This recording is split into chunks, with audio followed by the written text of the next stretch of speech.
வணக்கம் ஃப்ரெண்ட்ஸ், எல்லாத்துக்கும் good morning. Happy Tuesday. இன்றைக்கி என்னென்னு பார்த்துக்கிட்டிங்கன்னா, இன்றைக்கி வந்து லேட் ஆகிடுச்சு. அதனால் பெருசாக எதுவும் டிஷ் செய்யலை. இன்றைக்கி விரத சாப்பாடு என்னென்னா சிம்பிளாக சொல்கிறேன், பார்த்துக்கோங்க. இன்றைக்கி விரத சாப்பாடு சிம்பிளாக வந்து ரைஸ் வச்சாச்சு. அதுக்கப்புறம் பார்த்திங்கன்னா காளான் கிரேவி தான் வச்சுருக்கு. இன்றைக்கி சிம்பிளாக முடிச்சாச்சு. நேற்று வச்ச ரசம் இருக்குது, அது போதும்.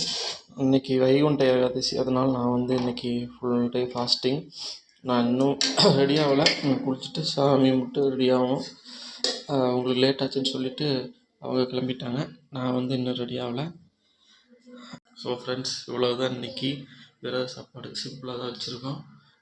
அவங்க கிளம்புனதுக்கப்புறம் தான் நான் போய் ரெடி ஆகணும். குளிச்சுட்டு ரெடியாகி கோயிலுக்கு போகணும், சாமி கும்பிடணும். நிறைய வேலை இருக்குது. நீங்களும் இன்றைக்கி வைகுண்ட ஏகாதசி நாள் நல்லா குளிச்சுட்டு நல்லா பெருமாளை வேண்டிக்கோங்க. பெருமாள் கோயில் பக்கத்தில் தான் பெருமாள் கோயிலுக்கு போயிட்டு வாங்க. முடிஞ்சால் ஃபாஸ்டிங் இருங்க. எல்லாருக்கும் நல்லதே நடக்கும். எல்லாத்துக்கும் ஆண்டவன் நல்லதே தருவான். இனிய காலை வணக்கம். மறுபடியும் பாய். அடுத்த வீடியோவில் பார்க்கலாம்.